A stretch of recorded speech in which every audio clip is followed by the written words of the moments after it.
अब राम राम का संबोधन के बगैर कोई काम होता नहीं। उठते जागते सोते रोते हर क्षेत्र में राम राम का ही संबोधन होता है। लेकिन अयोध्या नहीं जाना है क्योंकि वोट बैंक पे असर पड़ जाएगा। तो वोट बैंक की राजनीति आप कर रहे हैं, हम लोग नहीं कर रहे हैं। ओह, मैंने कहा ना, अध्यक्ष जी ने आपको एक आमंत्रण दिया, आपने उसको नकार दिया। और अयोध्या आप जाना नहीं चाहते, ब्रिटेन तो आप अक्सर जाते ही हैं, ब्रिटेन तो आप अक्सर जाते हैं। और आपके टिकट कौन बुक कराता है ये भी आपको पता है। काशी में भी समाजवादी पार्टी की सरकार ने ताला बंद किया था और मथुरा में भी जन्मभूमि में पीछे जो पार्क है उसको आप लोगों ने ताला बंद कर दिया था। वो ताला हमारी सरकार ने खुलवा, दोनों जगह ताले खुलवा दिए। मैं तो रात्रि को भी बिजनौर रुका था।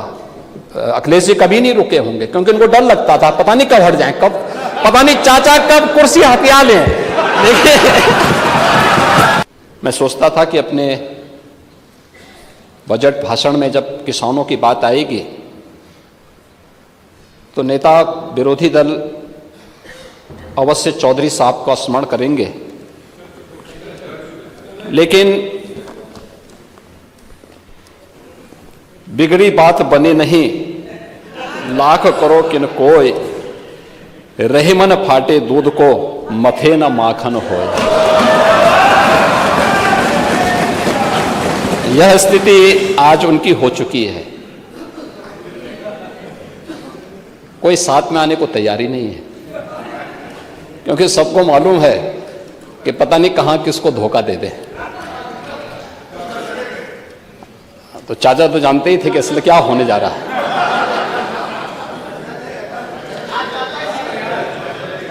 और इसलिए भाई पार्टी नहीं, हम लोग तो सम्मान देते हैं, हम सम्मान देते हैं, लेकिन कम से कम इन चीजों का उल्लेख करना चाहिए था। सदन के अंदर सदन की प्रोसीडिंग का हिस्सा बनना चाहिए था। चौधरी साहब का सम्मान किसानों का सम्मान है और उत्तर प्रदेश का सम्मान है। इसलिए बजट के अंदर जब अन्नदाता किसानों की चर्चा हो रही है तो कम से कम इन चीजों का उल्लेख कर देते तो अच्छा रहता। इसमें मुझे लगता है उनका भी सम्मान बढ़ता है। तो कम से कम इतनी जानकारी उनकी होनी चाहिए। 5 साल तक प्रदेश ने आपको यहां देखा है, झेला है, तो स्वाभाविक रूप से इतना तो आपको पता लगना ही चाहिए कि यह बजट आज के लिए नहीं तय हो रहा है, यह 1 अप्रैल से ये लागू होगा। दुनिया की एक आर्थिक शक्ति बन रही है और उस ब्रिटेन को हम लोगों ने पछाड़ा है जिस ब्रिटेन ने लगभग 200 वर्षों तक भारत पे शासन किया था, उसको पछाड़ करके भारत 5वीं बड़ी अर्थव्यवस्था बना। प्रधानमंत्री मोदी जी के विजनरी लीडरशिप में इसके प्रति आभार और अभिनंदन के शब्द कहने की बजाय इसको ही हम कटघरे में खड़ा करें तो ये बड़ी आश्चर्यजनक स्थिति है। और वे आज भी एक तो आंकड़े वे दिसंबर 2023 के प्रस्तुत कर रहे हैं, जब हम लोग अप्रैल 2024 की चर्चा कर रहे हैं तो वह आंकड़े वहां के प्रस्तुत कर रहे हैं। 5th इकोनॉमी बनने में भी उनको संदेह है। उत्तर प्रदेश हर फील्ड में नंबर 1 का बने, इसमें भी उनको आपत्ति है। तो ले चले। आप अध्यक्ष जी के तो ऑफर को पहले ही डिनाई कर चुके हैं।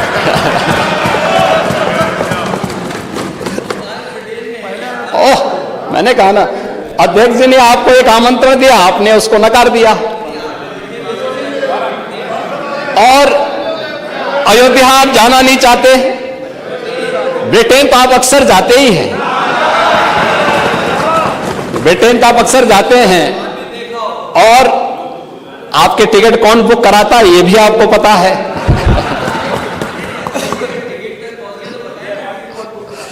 ट्रैवल एजेंट ही कराता होगा, ट्रैवल एजेंट ही कराता होगा। अरे कोई ना कोई ट्रैवल एजेंट कराता होगा।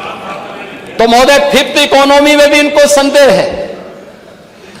उस पर हर्ष और गौरव होने की बजाय देश की आर्थिक महाशक्ति बनने पर, और याद रखना जो मैंने पहले कहा, मोदी जी के ही नेतृत्व में अगले 3 वर्ष में भारत दुनिया की तीसरी बड़ी अर्थव्यवस्था भी बनेगा। तीसरे कार्यकाल में तीसरी बड़ी अर्थव्यवस्था बनेगा। मुझे लगता है किसी को भी संदेह नहीं होना चाहिए, हर भारतवासी को गौरव की अनुभूति होनी चाहिए। जो प्रदेश के अंदर संभावनाओं वाला क्षेत्र था वह था सर्विस सेक्टर, टूरिज्म में, स्पिरिचुअल टूरिज्म में जो संभावना उत्तर प्रदेश के अंदर थी, पिछली सरकारों ने उसकी सर्वथा उपेक्षा की, और उपेक्षा इस आधार पर की थी, अभी कह रहे थे हमारे नेता विरोधी दल कि राम के नाम पे राजनीति नहीं होनी चाहिए। हमने तो कभी राजनीति नहीं की, राम तो हमारे आराध्य हैं, आराध्य के नाम पे राजनीति कैसे? उनका तो हम स्मरण करते हैं, और राम के बगैर कोई काम हो ही नहीं सकता। क्यों बाल्यान जी, आपके यहां संबोधन तो राम राम का ही होता है ना? तो अब राम राम का संबोधन के बगैर कोई काम होता नहीं। उठते जागते सोते रोते हर क्षेत्र में राम राम का ही संबोधन होता है। लेकिन अयोध्या नहीं जाना है क्योंकि वोट बैंक पे असर पड़ जाएगा। तो वोट बैंक की राजनीति आप कर रहे हैं, हम लोग नहीं कर रहे हैं। मंदिर बनने के पहले भी जब न्यायालय का निर्णय नहीं आया था, तब भी हम लोग अयोध्या गए थे और दीपोत्सव का भव्य आयोजन किए थे, और आज भी जा रहे हैं और आगे भी जाएंगे, इसमें कोई संदेह नहीं होना चाहिए। लेकिन महोदय, मुझे बताते हुए प्रसन्नता है कि अयोध्या, काशी, मथुरा, वृंदावन, बरसाना, गोकुल, गोवर्धन, नैमिषारण्य, विंध्यवासिनी धाम, देवीपाटन धाम, बरेली का नाथ कॉरिडोर, चित्रकूट, इन सभी के लिए सरकार ने धनराशि की व्यवस्था बजट में की है। मुख्यमंत्री पर्यटन संवर्धन योजना में हर विधानसभा क्षेत्र के भी एक एक धर्मस्थल को विकसित करने के लिए हमने धनराशि की व्यवस्था बजट में की है। प्रयागराज का कुंभ 2025 का 2019 के कुंभ, प्रयागराज कुंभ से भी बेहतर हम आयोजन कर सकें, इसके लिए भी धनराशि की व्यवस्था इस बजट में फिर से की गई है। प्रयागराज में कुंभ संग्रहालय की स्थापना हो, इसके लिए भी धनराशि की व्यवस्था की गई है। और आप तो मथुरा वृंदावन के लिए भी कुछ नहीं कर पाए थे क्योंकि आपको वहां जाने में भी डर लगता था। हम लोगों ने देखिए दोनों जगह, काशी में भी समाजवादी पार्टी की सरकार ने तालाबंद किया था, और मथुरा में भी जन्मभूमि में पीछे जो पार्क है उसको आप लोगों ने ताला बंद कर दिया था, वो ताला हमारी सरकार ने खुलवा, दोनों जगह ताले खुलवा दिए। लेकिन बांके बिहारी मंदिर के कॉरिडोर के लिए भी धनराशि की व्यवस्था की गई है। यहां पे राधे राधे।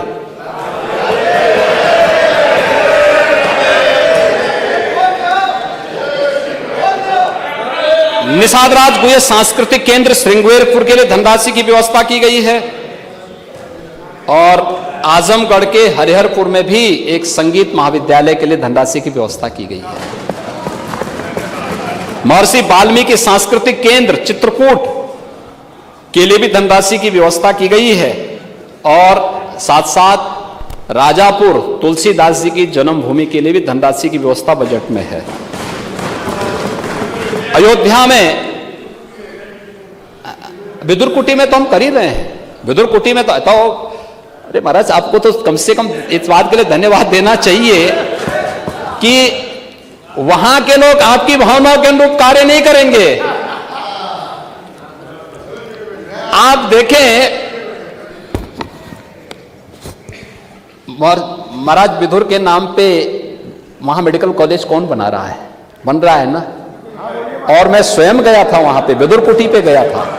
वहां के पुनरुद्धार की कार्रवाई हम लोग कर रहे हैं, बिजनौर को एक पहचान दे रहे हैं। और मैं तो रात्रि को भी बिजनौर रुका था, अखिलेश जी कभी नहीं रुके होंगे क्योंकि उनको डर लगता था पता नहीं कब हट जाए, कब पता नहीं चाचा कब कुर्सी हथिया लें।